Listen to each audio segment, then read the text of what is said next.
Hola, familia bonita. Soy Rafa Quintanilla, y lo que les voy a contar hoy no es una leyenda urbana, no es una teoría de conspiración, no es un rumor de barrio. Es un expediente judicial de 1400 páginas que tuve en mis manos durante 6 meses. Es la historia de cómo 2 hermanos fueron asesinados con 4 años de diferencia en 2 colonias distintas, en 2 años distintos, y aún así, la balística arrojó el mismo resultado imposible. La misma arma, la misma mano detrás del gatillo. Pero el problema que rompe la lógica, el problema que durante meses tuvo a 3 fiscales sin dormir, es que ese tirador llevaba años encerrado en una celda de máxima seguridad, sin visitas conyugales, sin teléfono, sin contacto con el exterior. ¿Cómo es posible que un hombre encerrado bajo 7 llaves siga matando?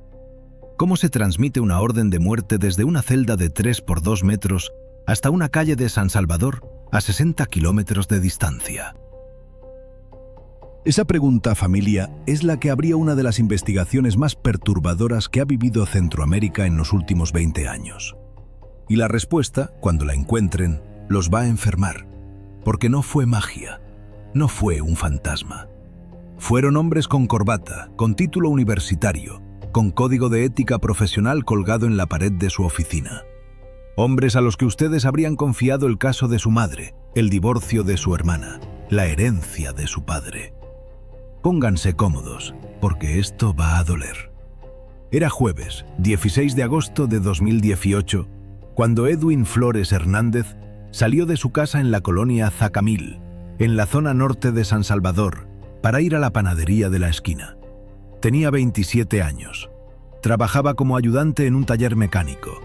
Vivía con su madre, Marta Elena Flores, y con su hermano menor, Kevin Flores Hernández, que entonces tenía 19 años y estudiaba bachillerato técnico en electricidad. Edwin era el sostén de la casa desde que su padre murió de cáncer en 2015. Era el hermano mayor, el que ponía la comida en la mesa, el que pagaba la luz, el que le compró a Kevin sus primeros zapatos para graduarse. Edwin no tenía antecedentes penales. Edwin no estaba en pandillas. Edwin no debía nada a nadie.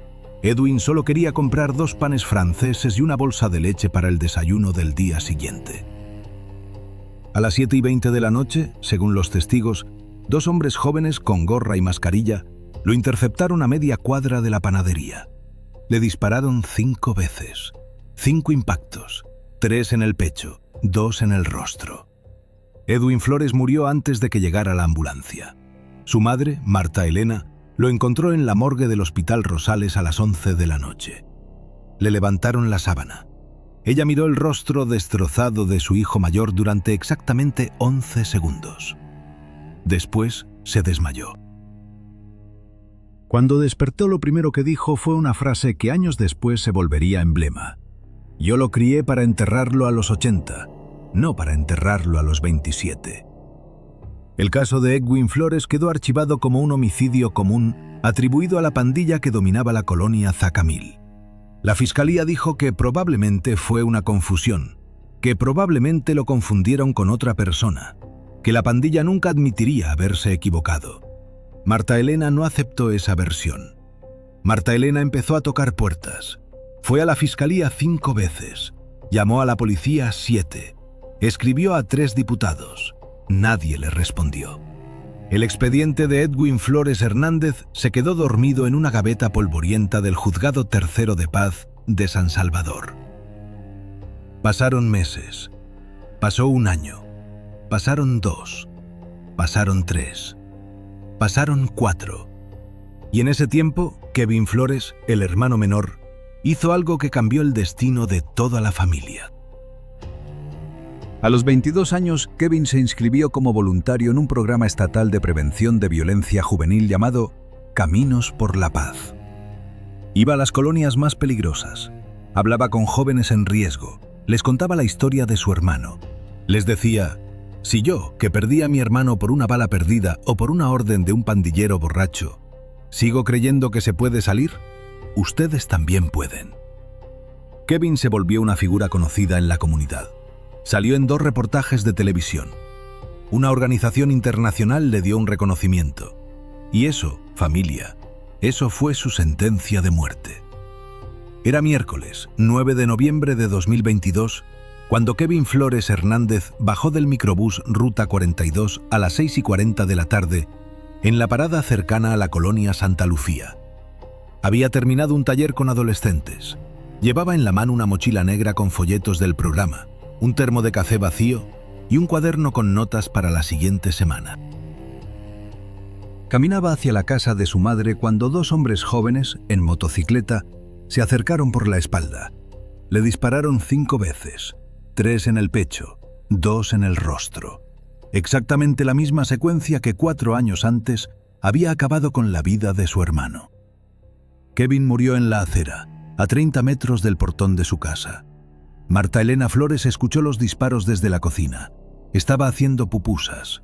Salió corriendo, todavía con las manos llenas de masa, y encontró a su hijo menor tirado boca arriba, con los lotos a sangre a los policías. Es la misma mano, es la misma persona, es el mismo asesino que mató a Edwin. Los policías la miraron con lástima. Pensaron que era una madre destrozada por el dolor. Pensaron que estaba delirando. Pero Marta Elena, en ese momento, sabía algo que la fiscalía tardaría 3 meses en confirmar. La autopsia de Kevin Flores se realizó al día siguiente, jueves 10 de noviembre. El forense extrajo 5 proyectiles del cuerpo. Eran balas calibre 9 milímetros, Parabellum, marca Águila, fabricación mexicana. Hasta ahí, nada raro. En El Salvador, ese calibre es el más común en homicidios, pero el técnico de balística del Instituto de Medicina Legal, un hombre llamado Roberto Mejía Lazo, hizo algo que la fiscalía no le había pedido. Por curiosidad profesional, por intuición, por aburrimiento de un viernes por la tarde, comparó las marcas de las balas extraídas del cuerpo de Kevin con las del archivo histórico del laboratorio. Y entonces, familia, entonces apareció lo imposible. Las 5 balas que mataron a Kevin Flores en noviembre de 2022 tenían exactamente las mismas estrías, las mismas marcas microscópicas, las mismas huellas internas que las 5 balas que habían matado a Edwin Flores en agosto de 2018. La misma arma, la misma pistola. 4 años de diferencia. Roberto Mejía Lazo hizo el análisis 3 veces, en 3 días distintos, con 3 equipos distintos. El resultado fue idéntico las 3 veces. Cuando finalmente se atrevió a redactar el informe, escribió en la última línea con letra temblorosa: resultado balísticamente concluyente, pero operativamente inexplicable. Esa frase, familia, esa frase fue el inicio de todo. El informe llegó al escritorio del fiscal Ricardo Arévalo Coto, jefe de la unidad especializada en crimen organizado, a finales de enero de 2023. Arévalo era un hombre de 51 años, con 22 de carrera, que había procesado a más de 200 pandilleros de alto rango. Pensaba que había visto todo. Cuando leyó el informe, lo leyó 3 veces. Después llamó a Roberto Mejía Lazo y le pidió que repitiera el análisis con un equipo independiente, contratado por la fiscalía. El resultado, una semana después, volvió a ser el mismo. Misma arma, mismo tirador.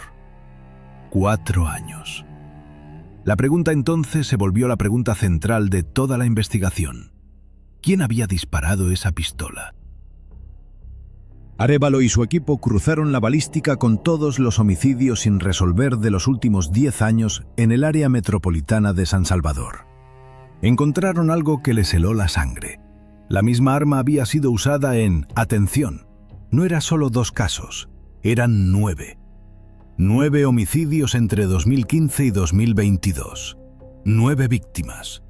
Edwin Flores, Kevin Flores y 7 personas más. Comerciantes, transportistas, un periodista de provincia, un líder comunal. Todos asesinados con 5 balas, 3 en el pecho, 2 en el rostro. La firma era inconfundible. Había un sicario, una sola mano, detrás de los 9 crímenes. Y la pregunta era simple: ¿quién? El primer paso lógico fue revisar quiénes estaban en libertad durante los 9 homicidios. Si era un sicario activo, debía estar suelto en las 9 fechas. La Fiscalía cruzó las bases de datos de capturados, procesados, prófugos y libres bajo fianza. La lista de candidatos al inicio era de 4.112 nombres. 4.000. La unidad de Arévalo trabajó 5 semanas. Filtraron por género, por edad, por antecedentes balísticos, por presencia en las zonas de los homicidios. La lista bajó a 790, después a 240, después a 89, después a 12. Y entonces, cuando el equipo creía que estaba a punto de detener al sicario, ocurrió algo que rompió todas las hipótesis. De los 12 candidatos finales, 11 tenían coartadas verificables para al menos uno de los 9 homicidios. Solo quedaba uno. Solo uno coincidía con todas las fechas. Pero ese uno, familia, ese uno era imposible. Su nombre era Marvin Alexander Cruz, alias El Maquinita, miembro destacado de una de las 2 grandes pandillas que dominaban el país.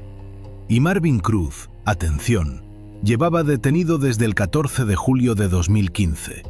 Detenido, encarcelado, bajo régimen de máxima seguridad, sin visitas, sin contacto físico con el exterior. Marvin Cruz cumplía una condena de 46 años en el centro penal de Zacatecoluca, conocido popularmente como Zacatraz, la prisión más severa de El Salvador antes de la construcción de CECOT. Y aún así, 2 de los 9 homicidios atribuidos a su arma habían ocurrido después de su captura. Edwin Flores, en 2018, 3 años después del encarcelamiento de Cruz. Kevin Flores, en 2022, 7 años después de la captura. Edwin Flores, en 2018, 3 años después del encarcelamiento de Cruz. Kevin Flores, en 2022, 7 años después. Y otros 2 homicidios, uno en 2019, otro en 2021, también con Cruz ya encerrado. 4 de los 9 crímenes habían sido cometidos mientras el sicario estaba bajo régimen de aislamiento absoluto. Familia, paren un momento. Piensen en la imposibilidad. Un hombre detrás de 4 paredes de concreto reforzado, vigilado 24 horas al día por cámaras, sin teléfono, sin internet, sin visitas íntimas, con celdas individuales, con conteo cada 4 horas. Y aún así, su pistola seguía matando en la calle. La pistola. La pistola era el dato clave, porque si el arma seguía operativa afuera, eso significaba 2 cosas. O Marvin Cruz había logrado sacar el arma de su escondite a través de alguien, o había logrado transmitir la orden de uso a alguien que tenía acceso al arma.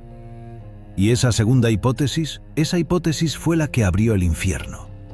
Ricardo Arévalo convocó a una reunión secreta el 12 de febrero de 2023. En su oficina, sin ventanas, sin grabadoras, sin asistentes.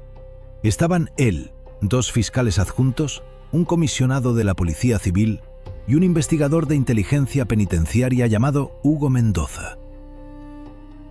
Mendoza era el hombre que conocía los pasillos del centro penal de Zacatecoluca como conocía las arrugas de su propia mano.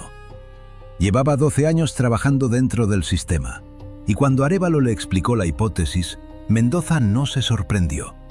Mendoza dijo, palabras textuales, según consta en el acta de esa reunión: «Llevo años diciéndoles que esto pasa, nadie me hace caso». Mendoza explicó algo que cambió toda la dirección de la investigación.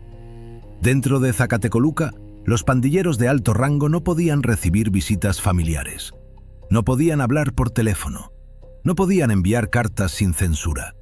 Pero había una excepción legal, una sola excepción, blindada por la Constitución salvadoreña y por convenios internacionales de derechos humanos. La visita del abogado defensor. La visita del abogado, familia, era inviolable. El abogado entraba a una sala privada con su cliente. Hablaban sin escuchas, sin cámaras adentro de la sala, solo afuera, sin censura de documentos. Y el contenido de esa conversación estaba protegido por el secreto profesional. Ningún fiscal, ningún juez, ningún policía podía pedir el contenido de esas reuniones, ni siquiera con orden judicial, salvo en casos extremos y bajo procedimientos casi imposibles. Mendoza les dijo: Por ahí salen las órdenes, por ahí entran las instrucciones. Los abogados no son abogados, son carteros. Pero nadie quiere meterse con eso porque tocas la Constitución. Arévalo escuchó.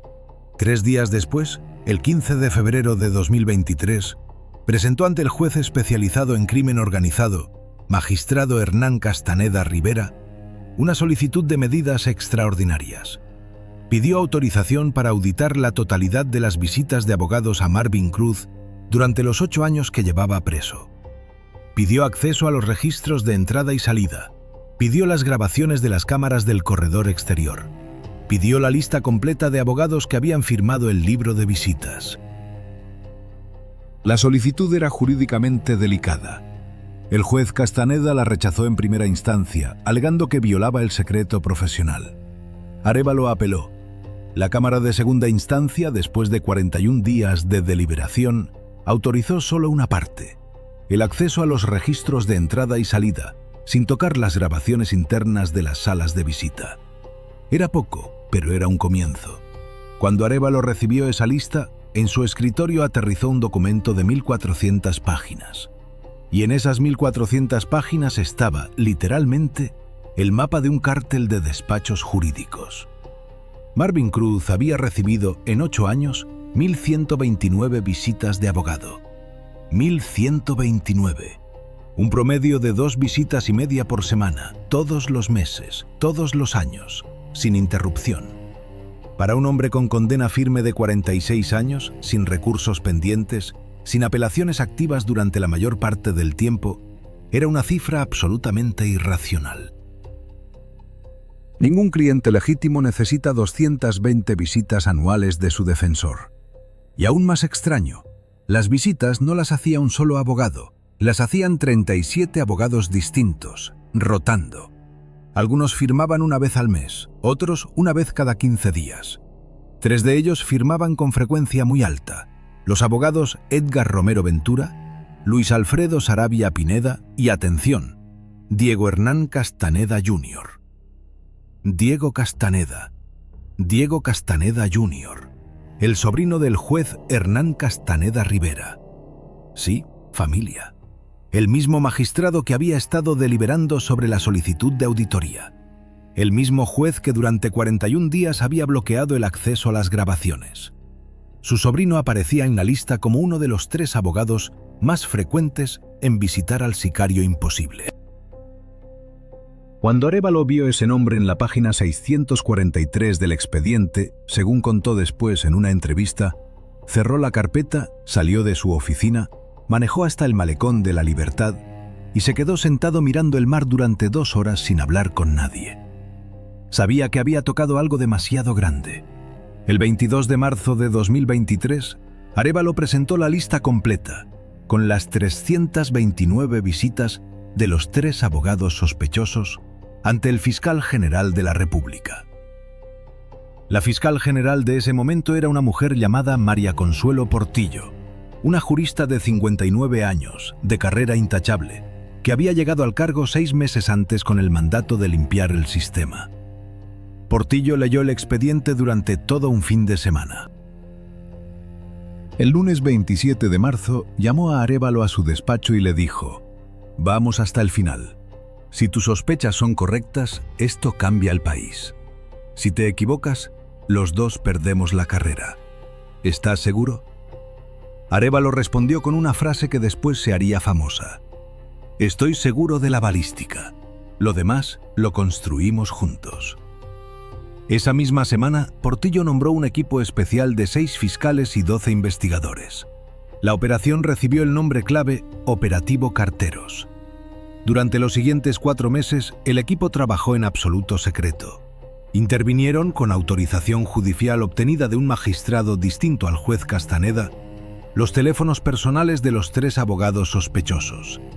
Vigilaron sus oficinas, siguieron sus movimientos, identificaron a sus contactos y construyeron, pieza a pieza, el mapa más perturbador del crimen organizado moderno en El Salvador.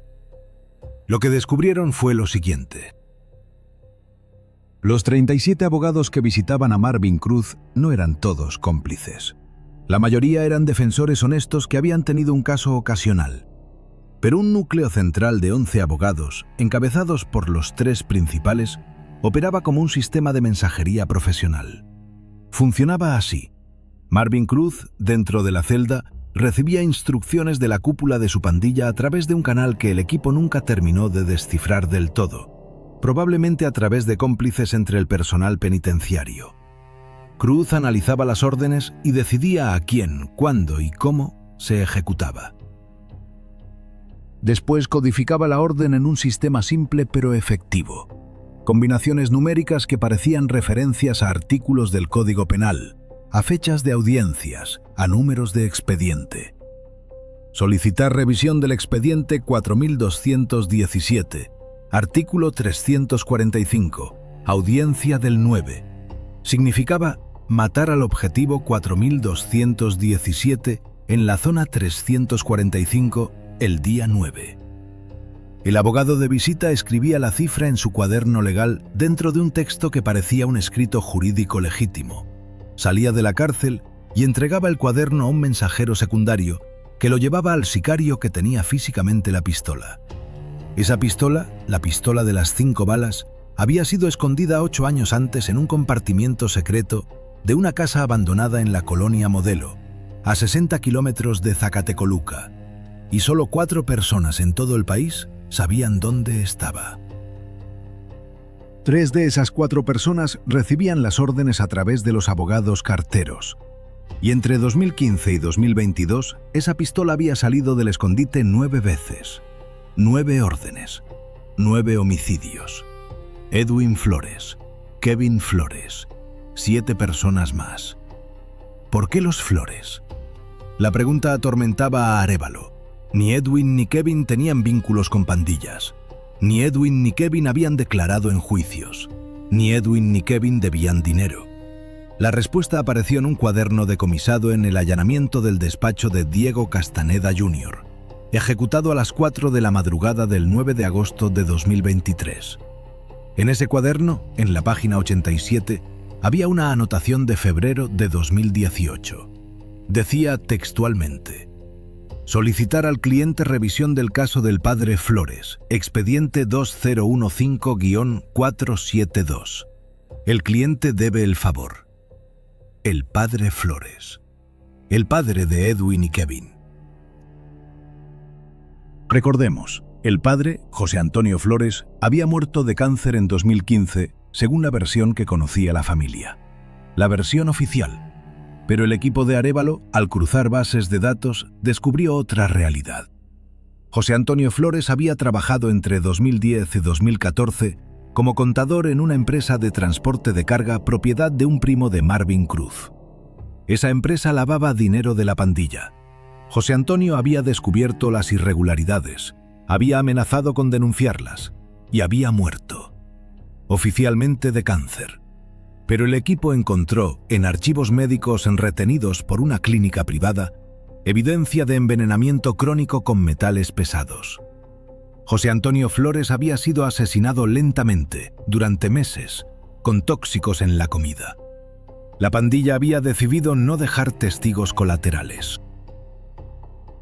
Cuando Edwin, en 2018, empezó a pedir a la fiscalía que reabriera el caso de su padre, tras escuchar rumores en el barrio, Marvin Cruz dio la orden desde la celda. Edwin tenía que desaparecer antes de remover el archivo. Y cuando Kevin, 4 años después, se volvió una figura pública hablando sobre la violencia, mencionando varias veces a su padre y a su hermano en entrevistas, exponiéndose, la cúpula decidió que Kevin también era una amenaza. Marta Elena Flores había perdido a su esposo, a su hijo mayor y a su hijo menor por el mismo motivo. Porque José Antonio había visto demasiado en una oficina de contabilidad 12 años antes. El 9 de agosto de 2023, a las 4 de la madrugada, 82 agentes de la Policía Nacional Civil, en operación simultánea, allanaron las oficinas de los 11 abogados, sus residencias particulares y la casa abandonada de la colonia Modelo. Encontraron la pistola. Calibre 9 milímetros, Parabellum, sin numeración serial, envuelta en bolsa plástica dentro de un compartimiento detrás de una pared falsa. La balística confirmó al día siguiente. Era el arma. Era la pistola que había matado a los 9. Detuvieron a los 11 abogados ese mismo día. Diego Castaneda Jr. fue detenido en su casa, en la zona del Escalón, en pijama, frente a su esposa y sus 2 hijos pequeños. La imagen de su detención, transmitida en vivo por todos los canales del país a las 6 de la mañana, paralizó El Salvador. El juez Hernán Castaneda Rivera, su tío, fue suspendido provisionalmente de su cargo 24 horas después y posteriormente procesado por encubrimiento. La fiscal general María Consuelo Portillo dio una conferencia de prensa esa tarde. Habló durante 57 minutos sin pausa. Explicó la red, mostró las pruebas, leyó nombres. Cuando terminó dijo una frase que se volvió histórica. Hoy descubrimos que la peor cárcel de El Salvador no era de concreto, era de papel, y la construimos nosotros mismos, con nuestras propias leyes. El país entró en estado de shock. El juicio empezó el 14 de noviembre de 2023. Era el caso más mediático en la historia reciente del sistema judicial salvadoreño. La defensa, encabezada por un equipo de 12 abogados de los más caros del país, montó una estrategia muy concreta: atacar la legitimidad de las pruebas. Argumentaron que toda la auditoría de visitas había violado el secreto profesional, que los cuadernos decomisados habían sido obtenidos en allanamientos viciados, que las grabaciones de teléfonos eran fruto de un árbol envenenado. Durante 6 semanas, los abogados defensores presentaron mociones, recursos, incidentes. Los jueces, presionados por la opinión pública pero también por los principios jurídicos, deliberaron con extrema cautela. El 29 de diciembre de 2023 vino el primer veredicto, parcial. 3 de los 11 acusados fueron absueltos. 3. Las pruebas contra ellos, según la Cámara, eran indirectas. Edgar Romero Ventura quedó libre. Luis Alfredo Saravia Pineda quedó libre. Y un tercero, un abogado llamado Néstor Hidalgo, también quedó libre. La indignación pública fue inmediata y masiva. Marta Elena Flores, presente en la sala, se levantó y gritó: «Es la misma cárcel de papel, la misma cárcel que mató a mis hijos». Los 3 abogados absueltos salieron del tribunal escoltados por seguridad privada. Esa misma noche, Edgar Romero Ventura intentó salir del país por la frontera de El Amatillo, hacia Honduras, con boletos comprados a Guatemala bajo nombre falso.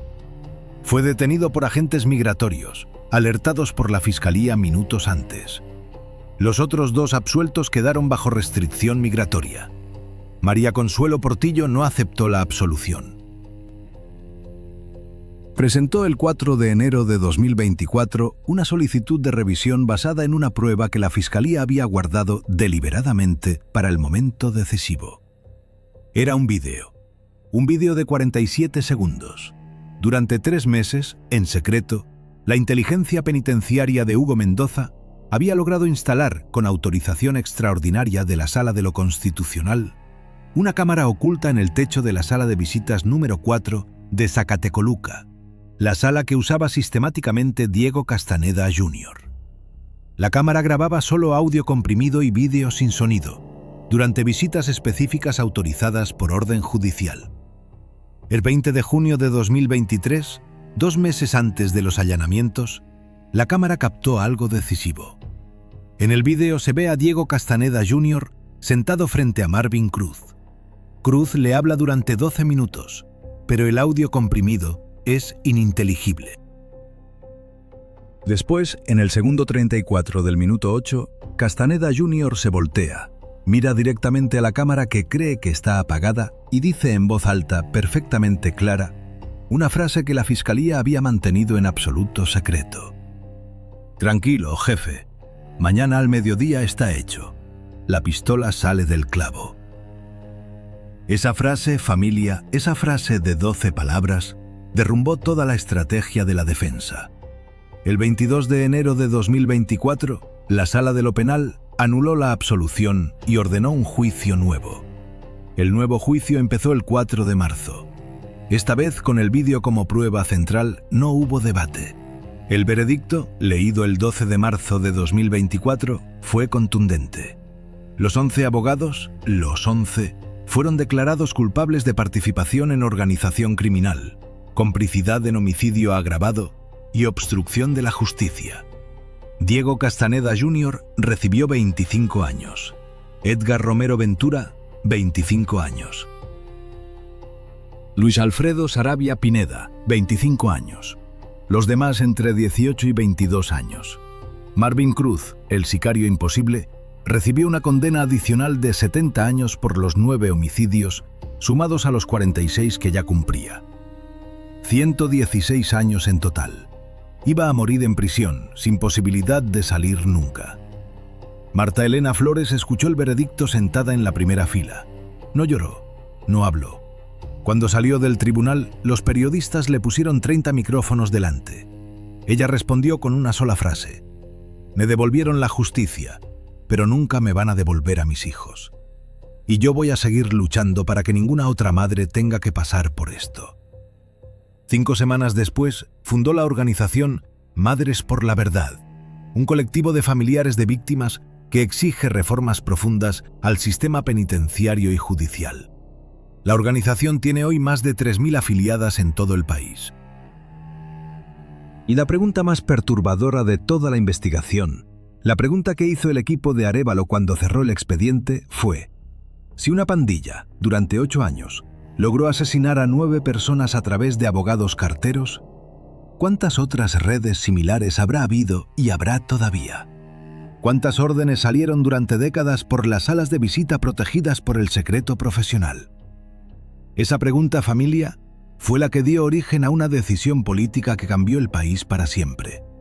Porque el presidente, leyendo el expediente Flores, tomó una resolución radical: construir una nueva cárcel. Una cárcel donde el problema de los abogados carteros fuera estructuralmente imposible. Una cárcel sin visitas, sin salas de reunión, sin contacto físico con el exterior. Una cárcel donde el secreto profesional se ejerciera por videoconferencia monitoreada. Esa cárcel, esa decisión que nació del expediente de los hermanos Flores, recibió un nombre que hoy conoce el mundo entero: CECOT. El Centro de Confinamiento del Terrorismo, y de cómo se construyó CECOT, de las decisiones políticas, jurídicas y morales que la rodearon, de las críticas internacionales y de los costos humanos, hablaremos en el próximo episodio. Episodio 12. Porque la historia de los hermanos Flores no terminó con el veredicto. La historia de los hermanos Flores fue el primer ladrillo de la cárcel más controvertida del siglo XXI. Si esta historia te llegó al corazón, si sentiste el peso de Marta Elena Flores arrodillada en la acera al lado de su hijo menor, déjanos un comentario. Cuéntanos qué piensas. ¿El sistema legal salvadoreño debió permitir el secreto profesional incluso sabiendo lo que se hacía con él? ¿Se justifica una cárcel sin visitas para detener este tipo de redes? ¿Ustedes, en el lugar del juez del primer juicio, habrían absuelto o condenado con las pruebas que había antes del video? Los voy a leer a todos, uno por uno, como siempre. Activen la campanita para no perderse el episodio 12, donde reconstruimos la historia completa de CECOT desde adentro. Soy Rafa Quintanilla. Esto fue WAR. Hasta la próxima, familia.